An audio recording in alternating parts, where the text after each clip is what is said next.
El libro de Éxodo es el segundo libro de la Biblia. Continúa la trama del libro anterior, Génesis, que terminó con el nieto de Abraham, Jacob, guiando a su familia de 70 personas hacia Egipto. El 11º hijo de Jacob, José, había sido ascendido a ser el segundo al mando en Egipto. Él había salvado a toda su familia de una hambruna. Faraón, el rey de Egipto, le ofreció a su familia que vinieran a vivir allá como un refugio seguro. Tiempo después, Jacob muere en Egipto y también José y todos sus hermanos. Pasan alrededor de 400 años y la historia del Éxodo comienza. Ese nombre se refiere al evento que ocurre en la primera mitad del libro, el Éxodo de Israel desde Egipto. El libro tiene una segunda mitad que tiene lugar al pie del monte Sinaí. En este video solo enfocaremos la primera mitad, donde siglos han pasado. Israel fue fecundo, se multiplicó y llenó la tierra. Esta frase es un eco intencional de la bendición que Dios le dio a toda la humanidad en el jardín del Edén. Nos recuerda de la gran historia bíblica hasta ahora. La humanidad perdió la bendición de Dios por su pecado y rebelión.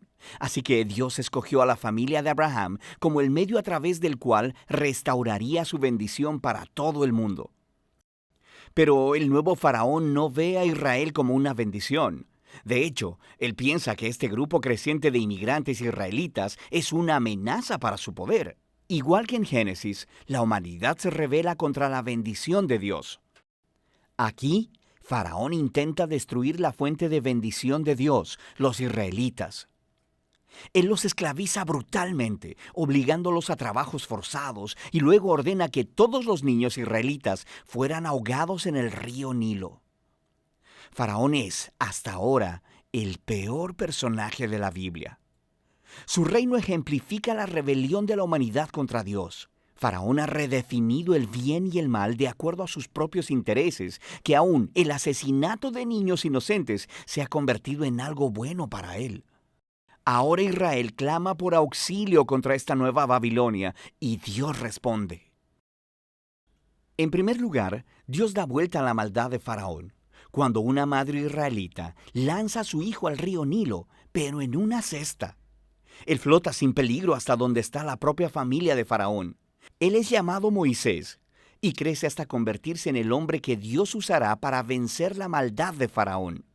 En la famosa historia de la zarza ardiente, Dios se le aparece a Moisés y le manda ir delante de Faraón y ordenarle que libere a los israelitas. Dios dice que Él sabe que Faraón se resistirá, así que traerá su juicio sobre Egipto en forma de plagas. Luego, Dios también dice que Él endurecerá el corazón de Faraón.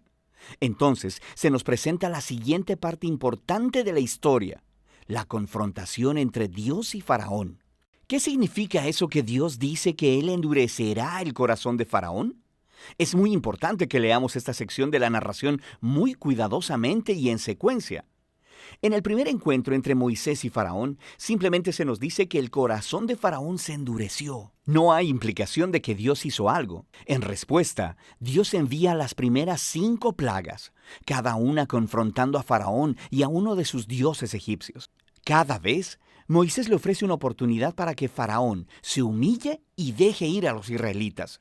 Pero después de cada plaga, se nos dice o que Faraón endureció su corazón o que su corazón se endureció. Lo está haciendo de su propia voluntad. Finalmente, es con el segundo grupo de 5 plagas que empezamos a escuchar cómo Dios endureció el corazón de Faraón.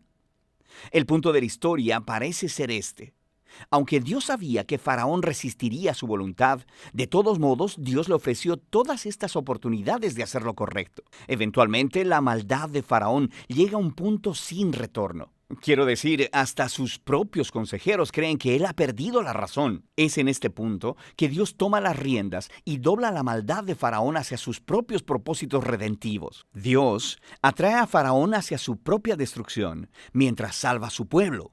¿Qué es lo que sucede después? Con la plaga final es la noche de Pascua. Dios le cambió las cartas a Faraón. Así como él mató a los hijos de los israelitas, Dios matará a los primogénitos de Egipto con una plaga final. A diferencia de Faraón, Dios proveyó un medio de escape a través de la sangre del cordero. Aquí la historia se detiene y nos presenta en detalle el ritual anual israelita de la Pascua. En la noche anterior a la salida de Israel de Egipto, sacrificaron un cordero joven y sin mancha, y pintaron con su sangre los dinteles de las puertas de sus casas. Cuando la plaga divina vino sobre Egipto, las casas cubiertas con la sangre del cordero fueron pasadas por alto, y el hijo primogénito fue librado. Así que cada año después de eso, los israelitas recrean esa noche para recordar y celebrar la justicia y la misericordia de Dios. Pero Faraón, por su orgullo y rebelión, perdió a su propio hijo y es movido por fin a dejar en libertad a los israelitas. Los esclavos israelitas hacen su éxodo desde Egipto, pero en cuanto se fueron, Faraón cambió de opinión. Reunió a su ejército y persiguió a los israelitas para una última confrontación. Mientras los israelitas pasan a través de las aguas sin peligro alguno, Faraón se precipita hacia su propia destrucción. La historia del Éxodo concluye con la primera canción de alabanza en la Biblia. Se llama el Cántico del Mar. La última línea declara que el Señor gobierna como rey. La canción cuenta poéticamente sobre qué trata la historia del reino de Dios. Se trata de cómo Dios está en una misión para confrontar el mal en este mundo y redimir a aquellos que están esclavizados por ese mal. Dios llevará a su pueblo a la tierra prometida, donde su divina presencia vivirá con ellos. Esta historia muestra cómo se ven las cosas cuando Dios es rey sobre su pueblo. Después que los israelitas cantan su canción, la historia da un gran giro. Los israelitas están viajando a través del desierto hacia el monte Sinaí. Tienen hambre, están sedientos y empiezan a criticar a Moisés y a Dios hasta por haberlos rescatado. Ellos dicen que extrañan los buenos tiempos en Egipto. Es una locura. Dios, en su misericordia, provee a Israel alimento y agua en el desierto. Pero estas historias oscurecen el panorama. Nos comenzamos a preguntar, ¿podría ser que el corazón de Israel sea tan duro como el de Faraón? Ya lo veremos. Por ahora, esa es la primera mitad del libro de Éxodo.